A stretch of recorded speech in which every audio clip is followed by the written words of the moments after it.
batang 90s in the crowd. I love it. Do we also have any friends of Hunter x Hunter? Yes, cosplayer in the crowd. Yun, I love it. So today we have a very exciting panel. We'll be calling on stage the iconic voices behind some of our favorite anime characters here in ToyCon. So let me call them up on stage. Our first guest is the voice of Reka Hanabishi from Flame of Reka, Tamahome from Fushigi Yugi, and Corolla Lucifer from Hunter x Hunter. Let's all welcome Lloyd Navera! Hello po! Welcome, Sir Lloyd! Kamusta? Okay naman po. Goods pa. Kayo po, kamusta naman? Okay naman, first time. Yeah, Kinakabahan, welcome at daming tao. Yes, welcome to ToyCon. Thank you. Next, our guest is the voice of Gone Freaks from Hunter x Hunter, Yoa Sakura from Shaman Kind, and so much more. Next, we have none other than the wonderful Rowena Raganit. Welcome to ToyCon, Ma'am Rowena. And of course, last but not least, we have the voice of Krillin from Dragon Ball Z, Gena Saotome from Ranma 1/2, Vincent from Yu Yu Hakusho, Aizen from Frieren, and so many more. Give it up for Sir Montreal Repuyan. Magandang hapon sa inyo lahat. Magandang hapon. Wow! Kamusta naman po kayo? Mabuti. At kasing ganda ka ng hapon. Wow! Diba? Tama ba ako kasing ganda siya ng hapon? Thank you. Oo, di ba? Thank you, sir. Mismo. So, Diyan ang mga asawa ko, huwag kang mag-alala. Nandiyan ang mga asawa ko. Aprobado. Hello, ma'am. Don't worry, my boyfriend din po. Don't worry. Ayun, kamusta naman po yung experience po natin so far? Sa ToyCon, Yes po. dito of sa course. pagdating, experience ko personal Ang haba pala ng parking dito, grabe. Well, Oo, halos wala kalahati pong oras. kotse. Pero ganun kalawak pati following ng ano. Wow. Congratulations sa inyo. Sir Lesa, Yes, congratulations. ToyCon definitely has a lot of Mismo. fans. Oo. Since pioneer po talaga sila dito sa mga conventions dito sa Manila. Correct. Nakapunta na po kayo sa kabilang site po, where all the merchants are. Yes, naligaw ako doon. Ay, ako din ma'am. Same po tayo. Nakakano po din tayo. Medyo Ikaw naligaw, ako gusto ko manligaw. Ay, Hala. kami tumatawa, Yung isa lang ang hindi nakatawa, yung asawa ko. Pero lahat sila tumawa. Totoo naman, di ba? Naligaw ako, manligaw. So we're so glad to have you all here today. We just have a few questions po for the three of you. Our first question is, ano po yung pinaka-first voice acting role ninyo? And ano yung feeling nung first time yung marinig yung sarili mong boses sa TV? How did it feel? Okay lang. First project ko is Zenki sa ABS-CBN. Baka 2 years old pa lang kayo. Hindi pa ako napanganak. Nasa chan pa lang ako ni mama. Pero wala akong character talaga na ang laging role ko is yung kalaban ni Zenki. Namamatay ako kada episode. Oh! Tapos bumabalik. Ano yung mga halina? Mababalik, kailangan ko ulit next episode. Ibang boses na naman, tapos mamamatay na naman. So you had to do so many different voices Yes, for yes. one series. Yun na yung for Zenki. pinaka-training namin dati. Para kailangan baguhin mo dahil patay yung character mo So dapat bumalik siya bago na naman. Maging diba? diverse talaga. Yes. Kumusta naman po yung experience? Siyempre nakakakilig pag napanood mo na sa TV na boses mo na yun. imagine. Uy, ako yun. Kahit ikaw lang nakakaalam. guys, ako yun, oh. Napansin niyo ba? Kayo po, Sir Monty, how was your experience? Tapong kinikilig ako. Hindi. Okay na naman, ang dami na naman nagre-react ko. Kinikilig ako. Hindi, ang unang-una ko po, ma'am, ano nga palang pangalan para ma-address? Meg po. Meg, Nice to meet Ma'am you. Meg, tsaka sa mga kasama natin dito. Ang unang-una ko ay Magmaman. Ano siya para sa mga Power Rangers. Hindi. Yung mga... parang walang nagigaya kasi hindi niyo pa alam. Magmaman, parang yung mga Ultraman, Poseidon, mga ganon, Bioman. Bago magkaroon ng Magmaman, Bioman, may Magmaman. So yun, ako si Misaki, unang-una ko. Yes. And then sumunod na yung mga Dog of Flanders, Snow White, and yung sa ABS-CBN. lahat ng mga karamihan sa ABS, yun, nandun ako. Mas kumusta naman po yung experience? Well, yung experience kasi from college pa lang ako na estudyante, nagdire-diretso na ako doon bago ako mag-graduate. Yun yung pinakauna kong ano. Well, hanggang ngayon. Grabe, college pa lang. Yes, nag-aaral pa ako. So, nagdire-diretso na because of one of my professor na nag-joke na pumunta daw ako doon. Akala ko ang audition ko lang patibot kasi children's show daw. Yung pala yun na yun. Yung pala yun na yun, magmaman na pala yun. So, from then on, nagdire-diretso. Maraming salamat po. Yun, nagtuloy-tuloy na. Masaya. Kasi kung hindi ako napunta doon, hindi kita makikilala. So at first, akala nyo parang joke-joke lang, practice lang. Yes, akala ko po dahil children's show. Sabi, punta ka doon sa ABS-CBN, may papa-audition na may children's show daw. Akala ko batibot. So yun na pala siya, dubbing pala siya. So, Nagulat na lang po kayo na sa TV na. ang background ko lang tulad nila Weng and Lloyd, mga theater mga legit talaga mga teatro to eh. Ako meron akong konti, mahilig ako, maarte ako eh. Literal, maarte ako. Mahilig ako sa mga sumali lang sa school play, pero I'm not doing it professionally. Hanggang sa, yun, siguro nagkaroon ng tulong. So yung experience was, parang, yung pag-arte pala, hindi lang pwedeng physical, pwede rin boses lang. Kaya siguro kami tinawag na voice acting, ika nga. Boses lang ako maarte. Pero sa totoong buhay, maarte rin talaga kami. Pwera si Weng. Ayun. Kayo po, Ma'am Weng, how was your first experience po? Una ako naging voice talent sa Shider. Ang luma. Pulis Kalawakan. Ako yung Amazonang itim at saka green. Yun lang yun. Tapos yung mga kontrabida. Hindi, nahanap nila Weng yung yung lumilitaw daw yung underwear. Ay, yung hindi. babae. Hindi ako yun. Si Annie yun. Si Annie. Iba pala Oo, hindi ako yun. Oh. Yun yun, Shider. Tapos, ayun Yun. Yes. Tapos nun, yung Voltes 5, siya si Big Bird. Classic. Ako si Little John. Linawin mo, Big Bird. Big Bird? Oo, kasi baka isipin nila, Big Bigla. Bird. Saka Little John. Tapos, kasi yung isang kaibigan namin, sabi, yung boses ko raw, boses lalaki na boses bata na may bayag, sabi nila. Na may ano? May bayag. Hindi. Hindi, gusto nyo ba marinig isang boses bata talagang ang lalaki? Hirap naman nun! O yun! Pero sigon yun. So, yun. Tapos noon, lagi na ako nagboboses ng mga batang lalaki. Kinuha ko ni Monty sa Beyblade, Hunter x Hunter, Ghost Fighter, Yu Yu Hakusho. Go shoot! Go shoot! Yun. So, yun. Tapos, marami na. Iba-iba. Hindi ko na mabilang kung ilan yun eh. Oo, marami. Marami na. Gano'ng katagal na po kayo, ma'am, sa voice acting? Ay, grabe ka, para sila na muna kung ilan taon ako ah. Hindi. Sorry. Since college din, kasi ang course ko ay hindi theater, film. Mahal ang mga mga equipment namin noon, hindi pa yung ganyan, digital, raw stock pa.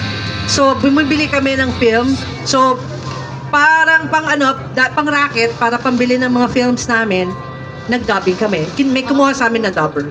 Nas friends na po kayo ng college or hindi naman po? Ay, hindi. Magkaiba kami ng Oo. school. From UP, no? UP, oh. Ako may UP rin, pero PUP. Sino PUP dito? Mabuhay ang PUP. UP. UP rin. Oo na. Pero isa rin sa mga kasama namin. Ayan na!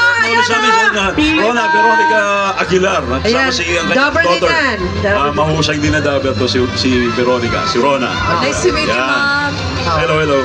Kayo po, Sir Lloyd, how long have you been in the industry for voice acting? Hindi ko na mabilang. Pero nag-start ako college din. 1997. Yun nga, yung Zenki tsaka BTX, yung mga yun. So it all really started in college for all of you talaga. Grabe. Sa inyo na to, yung mga nagka-college na dyan, palang dyan, like me. Maybe Pwede this naman, is my side. pwede naman. Joke lang. I don't know if I have the talent for that, honestly. Kasi yung next question ko naman to, sino yung pinaka-challenging na character na na-voice mo so far? Sir Monty, would you like to go first? Well, challenging. Lahat naman sila challenging, pero siguro paborito. Siguro si Detective. Sa Lupin. Lupin the Third. Siguro nagtataka kayo bakit sabi ko defective. Wala po akong F-defect pero kasi ginawa po talaga namin yung sadya bilang ako rin yung writer ng Lupin. Dahil lagi sa palpak, ginawa kong defective. Meaning defective siya, hindi siya effective. Yun. Saka sa ABS, si Captain Hook, yan mga yan. And syempre si Vincent si Ye, Vincent ng Ghost Fighter. Makasaysayan itong hanggang sa naging live, di ba? Hanggang sa naging live siya sa Netflix. Yan ang mga paborito. Challenging, lahat challenging eh. Pero masaya. Paano Yun siya lang yan. naging challenging para sa'yo? Kasi kaya ako naman nasasabi sa defective, lagi pasigaw. Lupin, bumalik ka rito! Yung gano'n, lagi siyang nag-aabot. Lagi niyang... Kasi strain. Nakakapagod. Hindi siya tulad ng mga normal na karakter. Unlike kumbaga kay Lloyd, pag nagbida, bibidahin kasi. Ako kasi laging kontrabida eh. Pag bibidahin, Ganda boses si Lloyd. puro medyo magaang lang. Smooth lang, suwabe-suwabe. Pag galit. Yun, kaya paborito. Yun. So, sobrang nakaka-strain po siya sa vocal cords. Nasanay lang siguro ko, kaya lagi ako na-affect na lagi sa mga kontrabida at mga... Buti di naman po siya nadadamage yung vocal cords niya. Sigaw Hindi po, may palagi. gamot naman ako dyan. Ayoko lang sabihin. Huwag na natin tanongin yung Kayo po, Sir Lloyd, sino po yung pinakamahirap na voice niyo po, Sir Far? Lahat kasi mahirap. Pinaka-memorable na lang. Sige pa. Si Ginoong Vitalis sa Remy. Remy. Nung pinaka-memorable siya kasi nung time na may scene na mamamatay na siya, habang dinadab ko yun, naiiyak din ako. Parang nadadala ako dun sa eksena. Napasok talaga kayo sa Oo, sa naiiyak din ako. So nadala din ako. So siya yung pinaka-memorable. Pero alam mo, Miss Meg, sorry to cut you Hindi ko alam. Ngayon buti pinagsama mo kami tatlo. Pati siguro si Ron naman. Ngayon lang ako nagulat ako. Tinira mo pala si Vitalis. Tinira ko rin si Vitalis. Pero saan mo tinira si Vitalis? Okay, ito Sorry dinab dahil- pala. Pangit yun. Dinab. Kami nila, Uki yata, second, yung first kayo eh. Huwag mo na Tapos din, sumunod kami. Ayun, Remy, Maganda yun. Nobody's child. Kayo po, Ma'am Weng. Halos, naman yung mga anime, wala akong paborito. Pero walang challenging. Pero tatlo yung paborito kong character. Una si Monster Rancher, si Genki. Kasi gusto ko yung kwento niya eh. Naiiyak ako pagka dinadub ko yung kwento niya. Pangalawa si Gon. Kasi gusto ko yung kwento niya ng pagkakaibigan nila ni Killua. Lighthearted. Pangatlo, si Edward Elric. Full Metal. So kasi gusto ko rin yung relationship nilang magkapatid. Nakakaiyak din yung sacrifices na ginagawa nila. Actually, yung mga kwento sa anime, puro, di ba, yung sacrifices, tapos yung victory pagkatapos. So, damang-dama mo talaga. Doon mo makikita na, hindi lang pala siya cartoons, malalim ang pinanggagalingan nitong mga kwento. So, yung mga favorite mo po na voice, yung mga may emotional connection ka na talaga sa character. Mas maganda kasi, di ba? Kaya mas lalo mong kailangan, maiisip mo, kailangan kong pagbutihin kasi baka hindi maitawid yung emotion from Japanese to Filipino. Lalo na yung mga Filipino audience natin, madamdamin sila eh. So, sobrang love mo na yung character. Oo, kasi love mo na yung character. Isa pang tearjerker na ganyan malulungkot yung Dog of Flanders. So, may nakaabot, nabubuking yung mga 40 na dyan. Kasi yung mga 40 na yung magre-react dyan. Yung mga 20 hindi pa magre-react yan. 30 ano yun? Sabihin yun. Pero yung Dog of Flanders, ayun, ngumingiti. Alam nila. Kasi yun. Si Nelo, no? Si Nelo. Ayun. Nelon Patrash! Nasa kalendaryo pa. Tapos ano po yung mga favorite, yung pinaka-funny, memorable na moments niyo po sa recording? Funny, nakakatulog pa. Wala pang funny Noon kasi, hindi pa, yung teknolohiya noon, isa-isa pa lang kami. Grupo kami na nagdadub. Black dubbing. Black dubbing ang tawag doon. So pag kami nagkamali, titingnan namin ng masama. Tapos, ulit. Diba? Wala kami kasi 2 track lang yung ginagamit. So 2 tracks, yung isang track pang guide. isang track lang talaga yung sa amin. So pag may nagkamali, wala na, di ba? Alam na namin. Di tulad nyo yan, multitrack na. Oo. I'm sure kayo mga teki-teki, mga bentehin dyan, alam nyo yun. Bentehin. Multitrack. Dati talaga, sama-sama kami, nagkakapalitan kami ng mukha. Oo.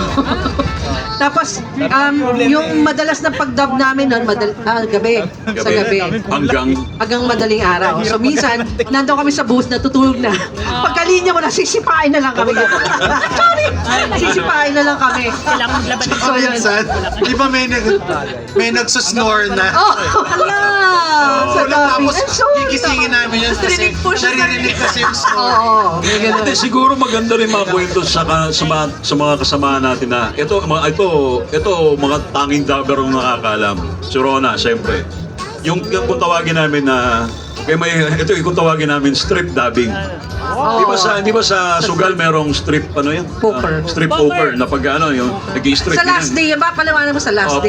pagka kami nagla-last day ng dubbing, meron kaming tawagin, strip dubbing. Pag sinabi ng director namin si Ginang Matilde Carlos, magagalit yun, Dada Carlos, sasabihin niya strip dubbing tayo. Pag nagkamali, huhubad ng isang magtatanggal ng isang sing-sing muna, sinturon, sapatos, medyas, hanggang sa... So hindi ka pwede magkamali.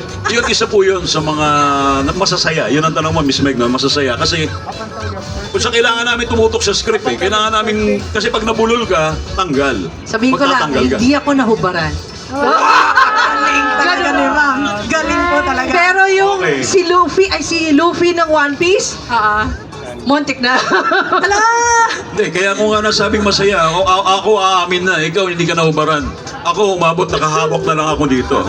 So isipin nyo na yun, wala na, natanggal na lahat. So pagka nabulol, nagkamali ka ng basa, mali ka na, tanggal. Yun yung strip dubbing.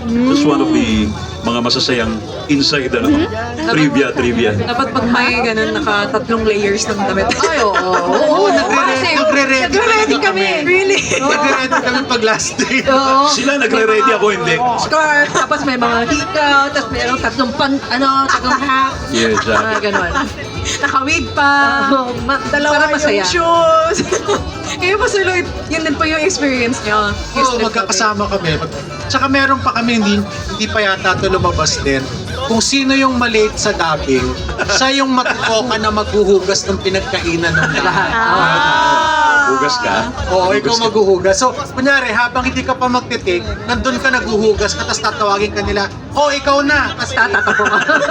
tanggalin mo muna yung sabon sa kamay mo, tapos magdadab ka muna ulit. Dapat may ganyan. Kasi sa parang may mga pamilya bahay, talaga. Kung tutusin, ito on a personal note, mas matagal pa namin kasama yung mga kasama namin sa trabaho kesa sa pamilya. Ako masasabi ko na Ganun talaga kahaba yung lamang mas mahaba kasi yung pagsasama namin sa studio. Minsan from bumbong maghapon hanggang umaga, madaling araw, uuwi kami para magpahinga na lang. Parang gano'n. So may ganong aspeto, Tapos pagka next day ulit meron. Meron ulit, Oh my gosh. Tapos wala po kayong tulog. Wala masyado time sa bahay. Hirap, pero sobrang worth it naman po.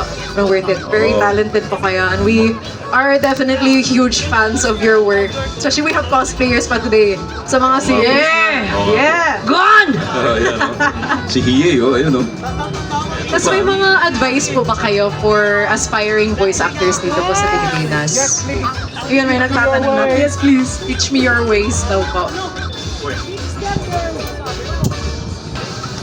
Paano ba? Ano bang passion nyo ba siya? Yes. Mag-voice o mag-aral kayo. Pag-aralan nyo yung mga panoorin nyo. Tapos, gayahin ninyo, 'di ba? Panoorin nyo. Pag pinag-aaralan, pag mahal nyo yung isang bagay, di ba inaalam nyo lahat tungkol doon? Yes. So, ganun din ang gawin ninyo. Kung gusto nyo yung mag-dubbing, mag-voice talent, pumunta kayo sa mga ganito, Toycon, yung mga para mag-build kayo ng network nyo. Para kasi, yung iba naman, pag kilala nyo yung mga direktor at narinig nila yung boses nyo, pwede ka na pala, pwede ka mag-audition, pwede kayo mag-audition. May mga audition na po na nagaganap ngayon sa mga bagong mga anime o kaya mga telenovela o kaya mga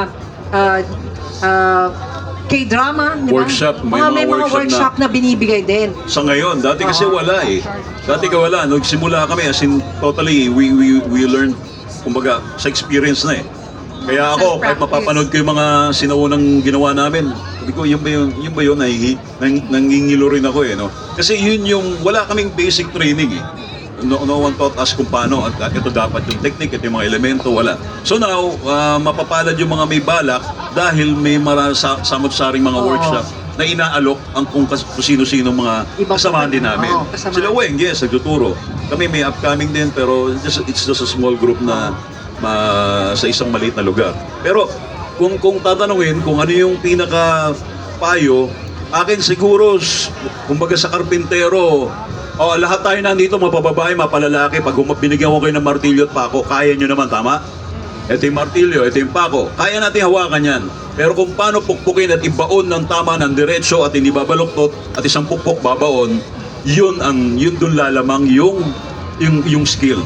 So, para yung karpenterong yun, matuto siya kung paano pumukpok ng diretsyo na hindi bumabaluktot na isang pukpok baon, it will take him mahabang ensayo. Kaya nga may kung tawagin na practice makes perfect. So, hindi pwedeng gusto ko lang ilinawin na pag maganda boses mo, pwede na, hindi. Maraming magandang boses pero pagdating sa mikropono, ayaw na. Lahat kami dito, I can speak for itong mga kasama ko kaliwat ka na makakapal ang mukha namin. Siguro lamang In a good way. in a good way, positibo. Hindi ka pwedeng actually pwede maging normal lang yung boses mo, pero kung yung emosyon mo, tama mo yung karakter mo, ginagampanan mo yung role mo ng tama, ng hindi kulang, ng hindi sobra, yun yung perfect. Yun yung sinasabi kong karpenterong pag pumukpok baon, walang baluktot. Alam niya lahat ng elemento. Dumaan muna sa mula baba hanggang maging skilled na siya. Di ba? Kung mga mapapansin nyo sa construction, may kung tawaging skilled, may laborer, may helper. So bago naging skilled yun, nagsimula muna siya sa helper. Tama? Yun lang po yung akin. Maraming salamat po. Thank you for coming Ang to my haba akong tent. magsalita Hindi, sorry. pagka gusto nyo naman talaga, huwag nyo tigilan, di ba? Ibig sabihin, pag sinukuha nyo, ibig sabihin, hindi para sa inyo or ayaw nyo talaga. Pero kung gusto nyo talaga, huwag nyo tigilan. Kahit na maliit na role, gawin mo yung pinaka-best mo sa isang maliit na role. Dati nagdadub kami ng mga pelikula. Boses lang kami noon ng siguro crowd nung kay Roderick Paulate ba yan? Yung isang mga pelikula. Yung mga patay na mga patay na artista na siguro hindi. Hindi. Yung mga pelikula na dinadub pa eh. So, kahit na maliit yung role, excited kami. Ang sinabi lang namin, yay! Yay! Ganun lang. Tapos tuwan-tuwa na kami. So, oo, yung gano'n. Plus, maging mabuti kayong tao. Kasi pag mas mabuti kayong tao, mas maraming kayong ma-attract ng mga tao rin na mabuti rin na mabibigyan matutulungan kayo. Totoo. Okay? So, yun ang pinakamaganda. Amen? Amen! Kayo ba, Sir Lloyd? Salamat po What's sa your- pagtitipo natin ng LT. Linggo pala yun yung LT. Ako naniniwala ako na lahat pwede maging dubber, maging voice talent. Kasi nung pumasok ako, wala akong kaalam-alam eh. Hindi ko alam kung lahat kami nung pumasok kami na sabay-sabay kami magkakaklase noon. Wala kaming alam. So lahat natutunan lang namin along the way. Through experience. Through observation. So kahit ano pa boses mo, matututunan mong baliin siya, ibahin siya. Tapos yung acting, matututunan mo na rin yun along the way. So, lahat po may chance maging dubber. Huwag ho kayo mag-alala, pwede po. Madali yun. Kasi hindi naman kayo nakikita eh. Yung character naman eh. So, ba't ka mahihiya, di ba? So, hindi naman nakikita mo nga mo eh. Ngayon lang kami nakikita. So, yun. Okay lang kung parang camera shy ka or may stage fright, mas friendly siya. So yun. Mismo. May message po ba kayo sa mga Ikaw ba, ma'am, gusto mo supporters? mag-dub? Ay. Maybe someday. Pag-practicean ko pa po. So may mga message po pa kayo for your supporters who are here today?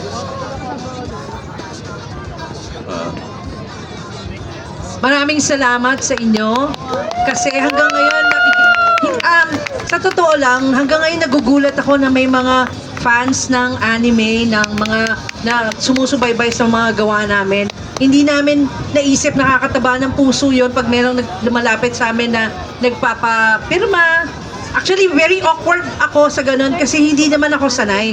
So, nasa behind the camera ako nagtatrabaho eh. Nagka-camera ako sa TV, sa iba-ibang mga pelikula.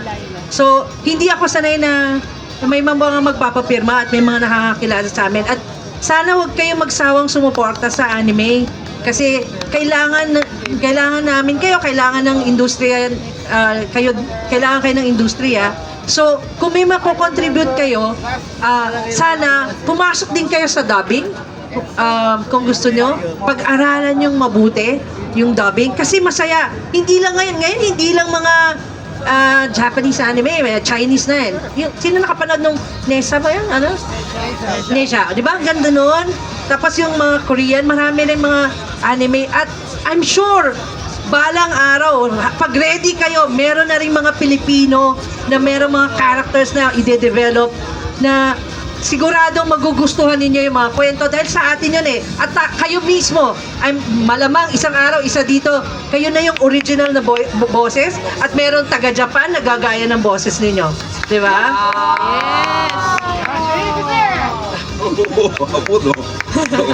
Kayo po, what are your messages for your support? First time ko lang po umattend ng ganitong event. Natutuwa po ako, hindi ko kayang contain yung saya ko na nakita ko na kung sino yung mga fans dati kasi nasa TV lang na pinapalabas, so hindi namin nami-meet kung sino yung mga fans na sumusuporta dun sa mga pinapalabas at ginagawa namin. Nakakataba ng puso na ito kaharap na pala namin kayo. Kung kayo natutuwa kayo, nakikita nyo kami rin mas natutuwa kami na nakikita na namin kayo. So we're here for all three of you. Hey, Sir Monty.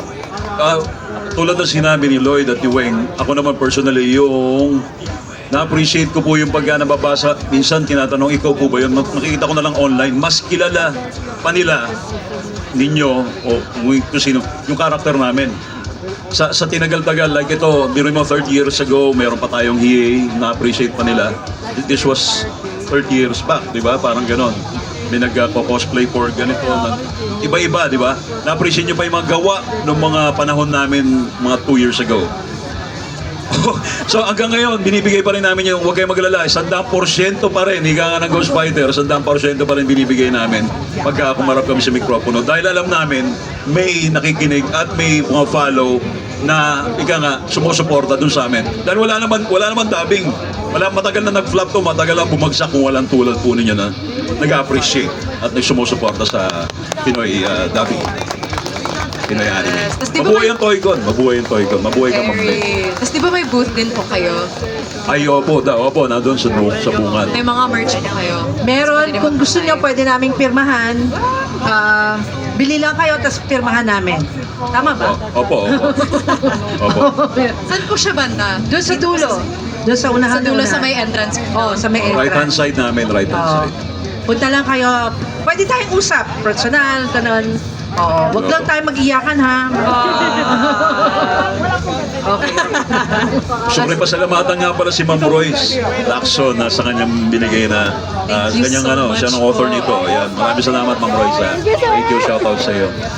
Storyteller siya. Yes. Again, shoutout rin kay Rona. Isa rin sa kasama Hello, namin Ma'am yan. Rona. Mabangis na dapper din po natin yan. Of course, last but not least, before we say goodbye from the stage. Umayaw pa namin, Ma'am. Sige. Hindi, Dalawang biro lang. oras pa po tayo. may mga tinanong po kasi ako sa crowd kung kaninong boses gusto nyo marinig ko din. So, we have some requests kung pwede po magpa-sample. Yung marami pong votes, kung gusto nyo lang naman po, no pressure of course.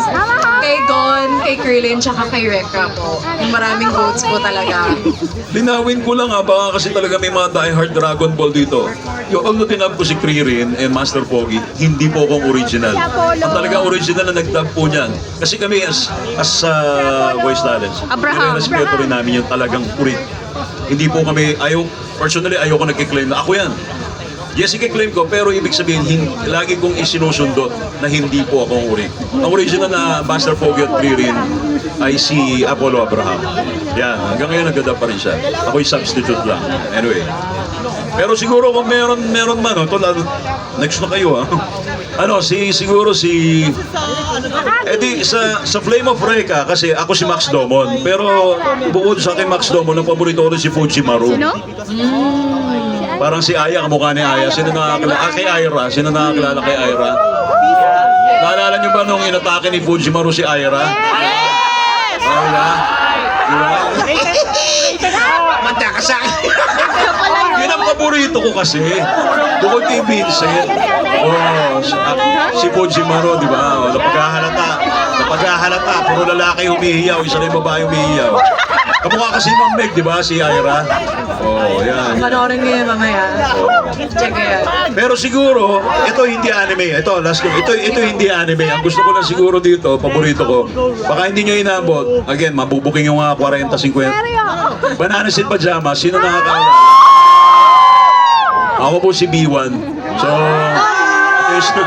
okay. Pag may naisip silang gagawin, may naisip silang mga kalokohan sa dagat o kung ano man yung mga oso, sasabihin ko, Naisip mo ba naisip ko? Naisip ko nga dito. Operation Tycoon! Maraming salamat. Thank you. So, sino pa po gusto mag-sample? No pressure naman po. Weng, would you like to sample? Gone, ano? Pwede na po. Kayo po, kung sinong pong gusto niyo. Gone na lang kasi... Kuya, halika. Halika. Sige na, Kuya Weng. Para kunwari, totoong anime. Ayan.